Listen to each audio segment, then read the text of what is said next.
Un devocional diario, cristocéntrico y teológico. Iglesia Cristiana, Casa de Dios.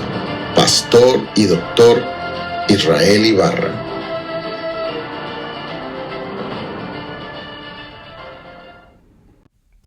Devocional de hoy, 22 de junio del 2026.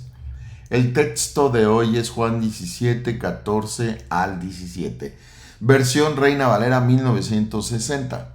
Dice la palabra de Dios: yo les he dado tu palabra y el mundo los aborreció, porque no son del mundo, como tampoco yo soy del mundo.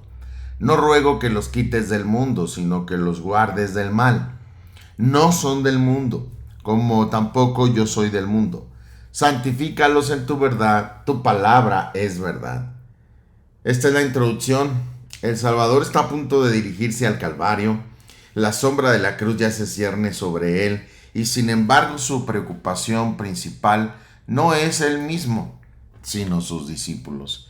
En estos versículos el Señor revela tres grandes realidades acerca de los creyentes: nuestra relación con el mundo, nuestra preservación divina en el mundo y nuestra santificación por medio de la verdad. Este pasaje constituye una declaración profunda acerca de la identidad, misión y seguridad espiritual de los creyentes. Cristo describe a los suyos como personas que vivimos en el mundo, pero que ya no pertenecemos al mundo. Somos extranjeros espirituales cuya ciudadanía está en los cielos, como declara Filipenses 3:20, más nuestra ciudadanía está en los cielos, de donde esperamos al Señor Jesucristo, el cual transformará el cuerpo de la humillación nuestra para que sea semejante al cuerpo de la gloria suya. El creyente ha recibido la palabra de Dios. Esto es importante, es el primer punto. Declara al Señor: yo les he dado tu palabra. Lo primero que distingue al verdadero creyente es que ha recibido la palabra de Dios. El Señor no dice simplemente que los discípulos escucharon ciertas enseñanzas. Él afirma que les entregó la palabra del Padre. La conversión genuina siempre está vinculada a la recepción de la palabra divina.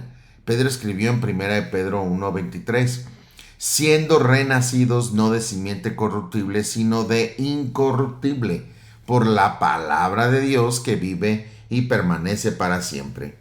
El nuevo nacimiento no se produce mediante ceremonias religiosas, tradiciones humanas o esfuerzos morales, sino mediante la obra del Espíritu Santo, utilizando la palabra de Dios. El mismo Cristo declaró en Juan 16:8, hablando de la función del Espíritu, que Él los convencerá de pecado, justicia y juicio. De pecado por cuanto no creen en mí, de justicia porque yo voy al Padre, y de juicio porque el príncipe de este mundo ha sido ya juzgado.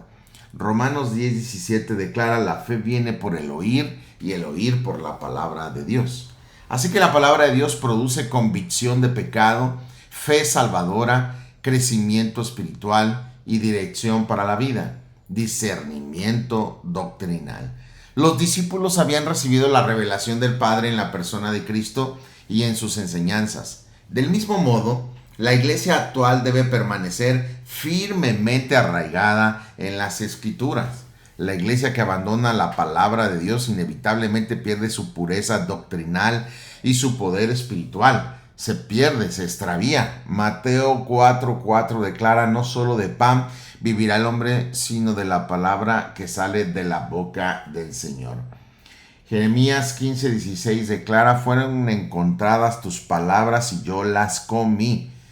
Y tu palabra me fue por gozo y alegría de mi corazón, porque tu nombre fue invocado sobre mí, Jehová de los ejércitos. Es muy importante la palabra de Dios para el creyente. Segundo punto: el mundo aborrece al verdadero discípulo. Jesús declaró: y el mundo los aborreció porque no son del mundo. La recepción de la palabra de Dios a nuestras vidas trae inevitablemente oposición del sistema del mundo. En el Evangelio de Juan, el término mundo frecuentemente describe el sistema moral organizado en independencia y rebelión contra Dios. No se refiere al planeta ni a las personas individualmente consideradas, sino al sistema espiritual maligno gobernado por Satanás. El Señor ya había advertido en Juan 15:18: si el mundo os aborrece, sabed que a mí me ha aborrecido antes que a vosotros. El creyente experimenta rechazo porque sus valores, prioridades y convicciones contradicen los del mundo. El mundo ama la autosuficiencia, el orgullo, el relativismo moral, la exaltación del hombre, los deseos pecaminosos. La contraparte, nosotros los creyentes proclamamos la supremacía de Cristo, la autoridad de las Escrituras, la necesidad del arrepentimiento para salvación, el nuevo nacimiento, la santidad de Dios y la salvación únicamente por medio de Jesucristo. Por esta razón existe conflicto. No debemos sorprendernos cuando la fidelidad bíblica provoque rechazo, burlas o marginación social. El discípulo no puede esperar un trato diferente al que recibió nuestro propio Maestro, nuestro Señor Jesús. Sin embargo, este rechazo constituye también una evidencia de nuestra identificación con Cristo. Tercero, el creyente está en el mundo, pero no pertenece al mundo. Jesús dice en los versículos 15 y 16: no ruego que los quites del mundo, sino que los guardes del mal. Esta petición del Señor es extraordinaria. Jesús no pidió que sus discípulos fueran removidos del escenario terrenal inmediatamente después de su conversión. Tampoco pidió aislamiento monástico o separación física absoluta de la sociedad. No. El propósito de Dios es que sus hijos permanezcamos en el mundo como testigos del Evangelio. El creyente posee una doble realidad. Está en el mundo geográficamente, trabaja, estudia, forma una familia, participa responsablemente en la sociedad y desarrolla sus responsabilidades cotidianas, pero no pertenece al mundo espiritualmente. Su identidad ha cambiado, porque Pablo declara en 2 Corintios 5:17: de modo que si alguno está en Cristo, nueva criatura es. Las cosas viejas pasaron, he aquí que todas son hechas nuevas. El cristiano vive en una esfera diferente. Tiene un nuevo Señor, tiene nuevos afectos, tiene nuevos propósitos, tiene nuevos valores, tiene una nueva ciudadanía. La separación bíblica no consiste en retirarse completamente de la sociedad, sino en vivir para Cristo en medio de esa sociedad, sin adoptar sus principios pecaminosos, sino siendo luz en el mundo. El creyente debe ser semejante a un barco en el mar. El barco está en el agua, pero el agua no debe entrar en el barco. Entonces el cristiano está en el mundo, pero el mundo no debe dominar su corazón. Cuarto, Cristo ora por nuestra protección espiritual. Verso 15 dice: no ruego que los quites del mundo, sino que los guardes del mal. El Señor conoce los peligros espirituales que enfrentamos los discípulos, sus hijos. La expresión del mal se puede entender legítimamente, de acuerdo a la Biblia, como una referencia al maligno, a Satanás, quien busca destruir el testimonio del creyente, porque es nuestro adversario. La Biblia dice en 1 Pedro 5:8: vuestro adversario, el diablo, como león rugiente, anda buscando a quien devorar. Vivimos en un conflicto espiritual real, es verdadero. Efesios 6:12 declara: porque no tenemos lucha contra sangre y carne, sino contra principados, contra potestades, contra gobernadores de las tinieblas de este siglo, contra huestes espirituales de maldad en las regiones celestes. Todo esto está contra nosotros los creyentes. Sin embargo, los creyentes no estamos desprotegidos. Cristo intercede continuamente por los que somos suyos. En Hebreos 7:25 afirma: por lo cual puede también salvar perpetuamente a los que por él se acercan a Dios, viviendo siempre para interceder por ellos. Como le dijo a Pedro: Satanás me ha pedido para zarandearos como a trigo, pero no te preocupes, yo he rogado al Padre para que tu fe no falte. Es la preocupación siempre de Cristo por los suyos, sabiendo del acoso y del ataque del enemigo a nuestras vidas. Nuestro Señor resucitado continúa ejerciendo su ministerio sacerdotal celestial. Qué consuelo saber que el mismo Salvador que murió por nosotros también ora e intercede por nosotros siempre. Nuestra perseverancia en la vida cristiana no depende de nuestras fuerzas humanas, sino del cuidado constante de nuestro buen pastor. 5. La santificación del creyente se produce por medio de la verdad divina. En el versículo 17 el Señor declara este pasaje tan famoso, ¿verdad? Santifícalos en tu verdad, tu palabra es verdad.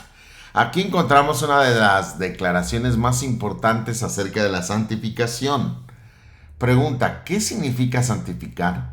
Bueno, la palabra santificar significa separar, apartar para Dios, consagrar. En el contexto práctico implica un proceso continuo mediante el cual el creyente es transformado progresivamente a la imagen de Cristo. La santificación no se produce por experiencias emocionales aisladas, filosofías humanas o tradiciones religiosas. Jesús declara claramente cuál es el instrumento divino. Tu palabra es verdad. La palabra de Dios corrige nuestros pensamientos, revela nuestro pecado, renueva nuestra mente, moldea nuestro carácter, nos conforma a la imagen de Cristo. Por ello, una vida superficial en las Escrituras inevitablemente produce una vida espiritual superficial. No existe crecimiento cristiano genuino sin exposición constante, obediente y reverente a la palabra de Dios. La autoridad final para la fe y la práctica no reside en sentimientos, experiencias, cultura o tradiciones humanas, sino únicamente en la palabra inspirada de Dios. El creyente madura espiritualmente a la medida en que se somete voluntariamente a las Escrituras para obedecer la voluntad de Dios en nuestras vidas. Esta es la aplicación. Preguntemos sinceramente, ¿estoy alimentándome diariamente de la palabra de Dios? ¿Mi estilo de vida demuestra que no pertenezco al sistema del mundo? ¿Estoy viviendo como embajador de Cristo en medio de una sociedad incrédula? ¿Busco la santidad práctica en mi vida diaria? ¿Permito que las Escrituras corrijan y transformen mi manera de pensar? La santidad no es opcional para el creyente. Constituye la evidencia visible de una vida transformada por el Señor. La exhortación es esta. Vivimos en una época caracterizada por el relativismo, la confusión doctrinal y el abandono de la verdad bíblica. Muchos creyentes son tentados a acomodarse al espíritu de este siglo, pero Cristo sigue orando por los suyos. Él no nos llamó a mezclarnos con el mundo ni a aislarnos de él, sino ser luz en medio de las tinieblas y sal en medio de la corrupción. Que permanezcamos firmes en la verdad revelada de Dios. Amemos las Escrituras. Como dice el salmista en el Salmo 119, versículo 97, cuánto amo yo tu ley, todo el día es ella mi meditación. Defendamos el Evangelio, vivamos vidas santas que reflejen el carácter de nuestro Señor, que podamos decir juntamente con el apóstol Pablo en Gálatas 2:20, con Cristo estoy juntamente crucificado, ya no vivo yo, mas vive Cristo en mí, y lo que vivo en la carne, lo vivo en la fe del Hijo de Dios, el cual me amó y se entregó a sí mismo por mí. Recuerda, lee la Biblia diariamente y ora a Dios nuestro Padre en todo momento y en toda circunstancia. Oremos. Rey mío, Dios mío, mi Padre Celestial, te damos gracias por la preciosa intercesión de nuestro Señor Jesucristo. Gracias porque aunque vivimos en un mundo hostil a ti, no nos has dejado solos, sino que nos guardas por tu poder y por la obra continua de Cristo intercediendo por nosotros. Te rogamos que produzcas en nosotros un amor más profundo por tu santa palabra. Ayúdanos a vivir como verdaderos discípulos de Cristo, separados del pecado y consagrados completamente a tu voluntad. Guárdanos del maligno, fortalece nuestra fe en medio de las pruebas y permite que nuestro testimonio refleje la gloria de Cristo ante un mundo que necesita desesperadamente el Evangelio. Santifícanos cada día mediante tu verdad, que nuestras vidas sean transformadas progresivamente para parecernos más a nuestro amado Salvador. Haz de nosotros creyentes fieles, obedientes, humildes y valientes, que permanezcamos firmes hasta el día glorioso en que contemplemos cara a cara tu santidad, la hermosura de tu santidad, en tu santidad perfecta, en tu Trinidad perfecta, en tu gloria perfecta. Que podamos ver tu rostro, el rostro de nuestro Señor Jesucristo, Señor, y que podamos alabarte y adorarte por los siglos de los siglos, por siempre y para siempre. Te lo ruego en el nombre precioso y santo de nuestro gran Dios, Señor y Salvador Jesucristo. Amén. Bendiciones totales.